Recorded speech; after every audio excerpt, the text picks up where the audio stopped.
Assalamu alaikum warahmatullahi wabarakatuh. Hi my guys, akan jirtu nagaa keessan fayyaadha. Warri qabrii jaarraa nagarsiisanii nagaafachaa turtan har'a kunoo qabrii jaarraatiin jira. Qabrii jaarraa Harargee Bahaa Aanaa Qarsaa magaalaa Watar keessatti ganda Haajii keessatti kan argamtu har'a qabrii jaarraatiin jira na waliin.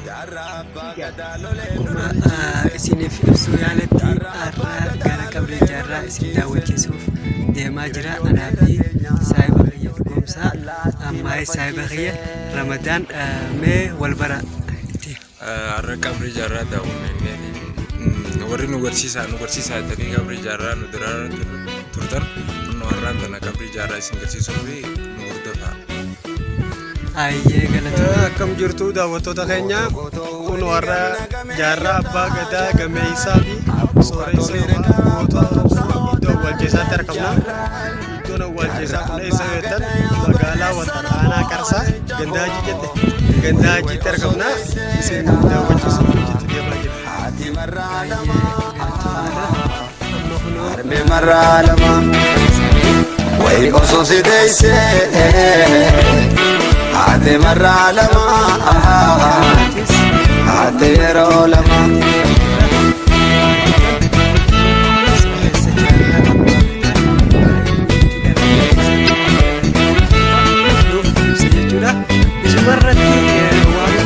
Sadoo sondaatiin kapsoodhaaf dabete sabba kee Oromoo dammeessuu jalqabde beeloyte deebottee rakkatee dadhabde. Asiin barreeffama afaan Arabaa qaba.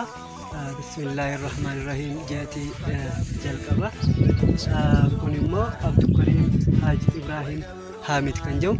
Amma deebi'ee immoo afaan Oromootiin sooressa jaarraa abbaa gadaa yookaan maqaan isaa kan ittiin beekamu Abdulkariim Haaji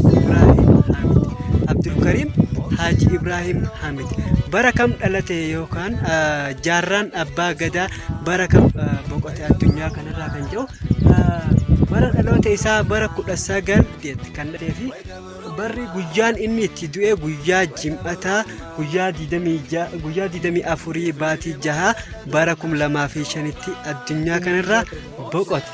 Isaa umriin isaa meeqaati? Umriin isaa 77tti addunyaarraa boqotee jechuudha. Guyyaan awwaalaman guyyaa Jim'ataa kan jedhamudha. Kanaafuu akkuma asirratti argitan kanatti hubachuu dandeessan jeen abdii qaba. Keessa isaa immoo isin daawwachiifnaa nu waliin turtii gaarii. Like, share, subscribe godhuudhaan nu cinaa dhaabbadhaa. YouTube Mahfuz AM. Kun keessi isaa kunoo kana fakkaata.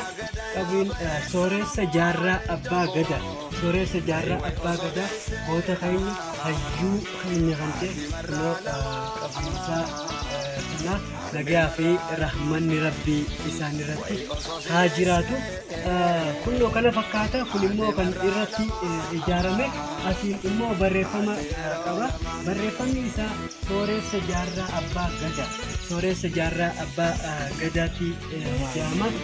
Kanaafuu baay'ee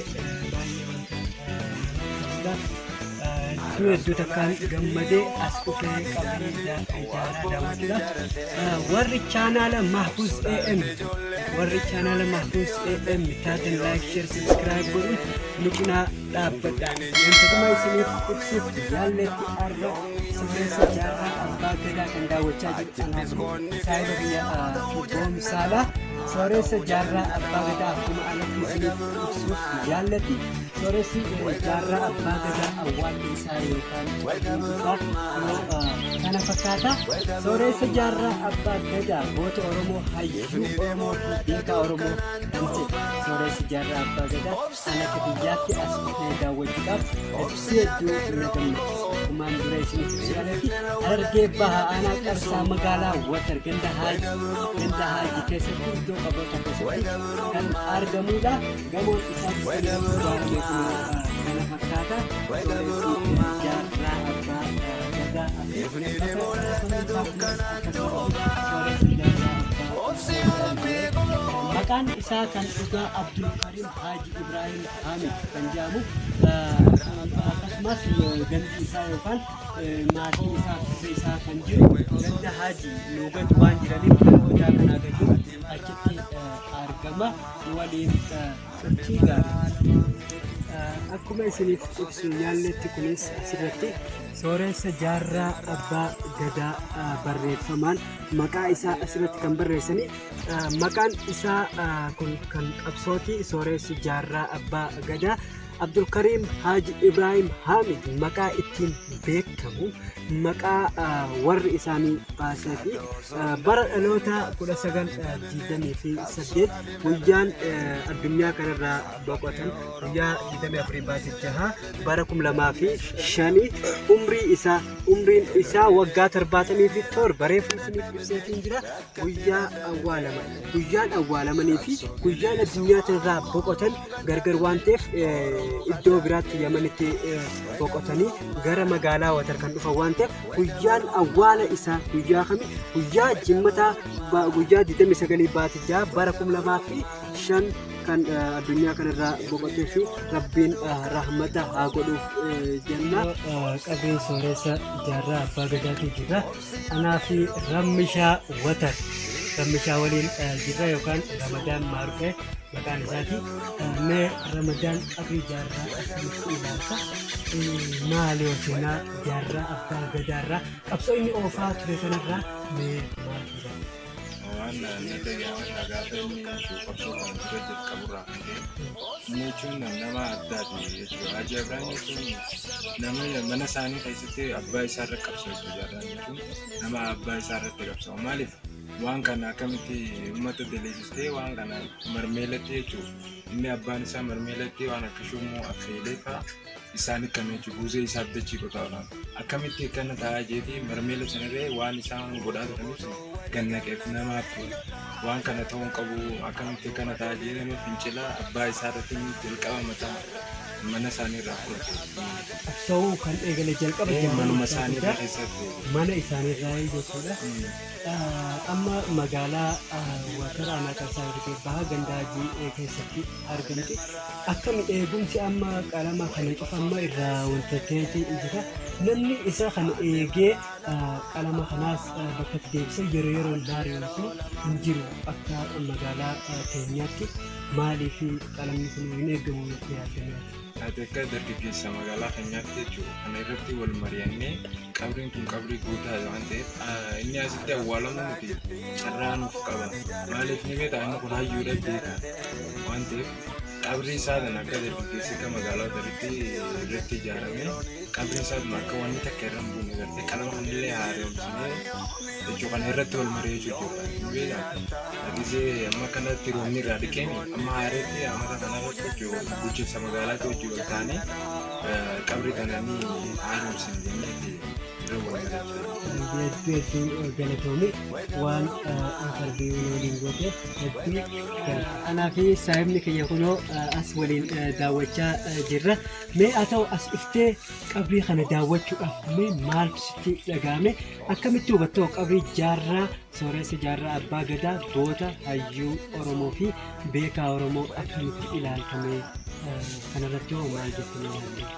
Hedduu galatoomaadha asin waamtanii nu haasa'isiisuu keessanii fi ani guyyaa jalqabaati dhufee qabrii jaarraa abbaa gadaa gameessaa fi sooressa Oromoo daawwachuu guyyaa anaaf guyyaa jalqabaati. Waan ajaa'iba natti ta'u keessaa qabrii isaa akkatti bareechanii bifa nama hawwatuun hojjechuu isaaniitiif uummata naannoo kanaatillee gama akka nama tokkootti akka nama dhuunfaatti galatoomaa isaaniin jecha hedduu tokko waan nama hawwatuudha. Garuu jaarraa abbaa gadaa jechuun sooressa Oromoo osoo qofa osoo hin taane nama beekamaa hanga addunyaatti illee beekamuudha. Ganda isaa yookaan biyya isaa kana dhufee daawwachuudhaaf hedduu gammachuun dhagahama.